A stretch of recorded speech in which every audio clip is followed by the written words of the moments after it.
One of those people is 101-year-old Amy Burrow, awarded for her extraordinary contribution to athletics and through her support for women and junior sports people in particular.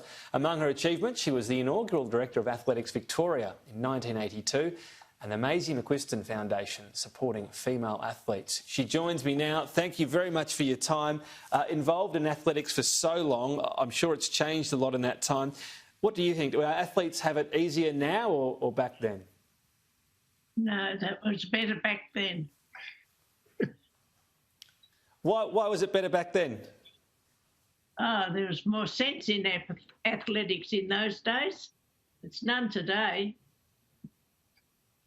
One of the interesting things is how high-profile athletics in particular used to be. We know, the sporting codes such as football take so much attention. Is that one of the shames that, athletics, you used to have huge events, people would go to them often on the weekend, that other sports have sort of taken over?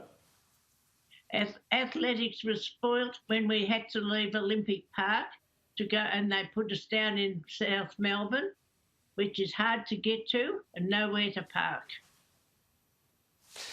You as well, just going to your career, you joined Eastern Suburbs Women's Amateur Athletic Club in 1934.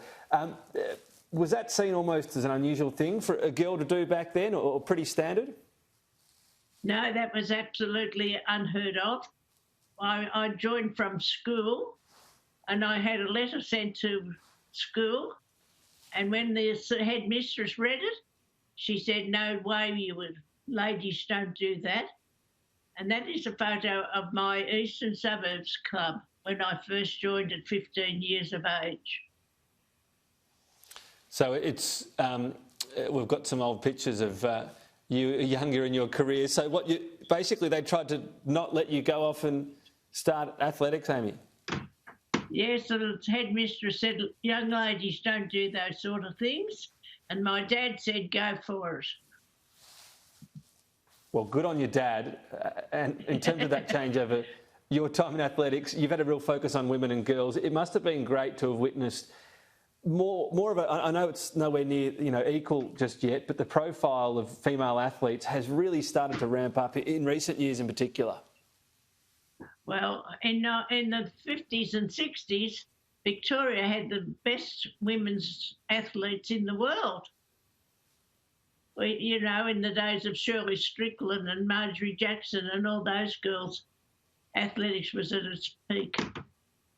I guess in recent years we've had some of the female stars, maybe again for the first time in quite a few decades, really recapturing hearts and minds and launching of things such as AFLW and the W League as well. Do you think it's good to see more and more opportunities? I know it's not in athletics, but broadly for women?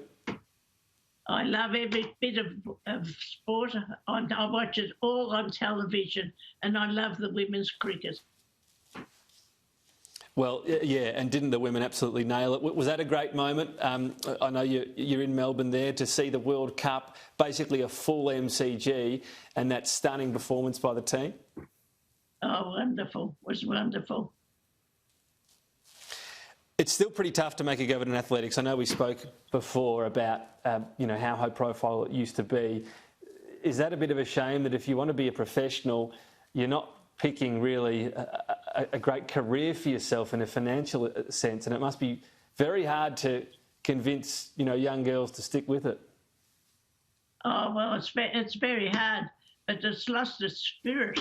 Once we used to have club against club, and that's when they changed that. That's when athletics start to go backwards. So can that be recaptured, or is it? Well, nobody went home before the days ended, because the relay was the main thing at the end of the day, whether you won or you lost.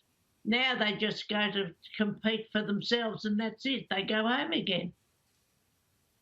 So that spirit of club competition really drove things. Can it be recaptured, do you think?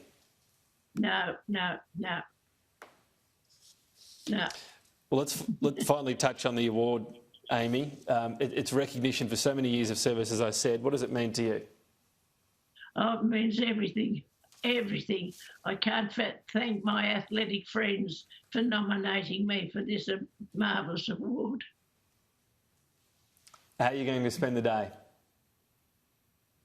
Oh, I've got my two daughters and my grandson here with me today.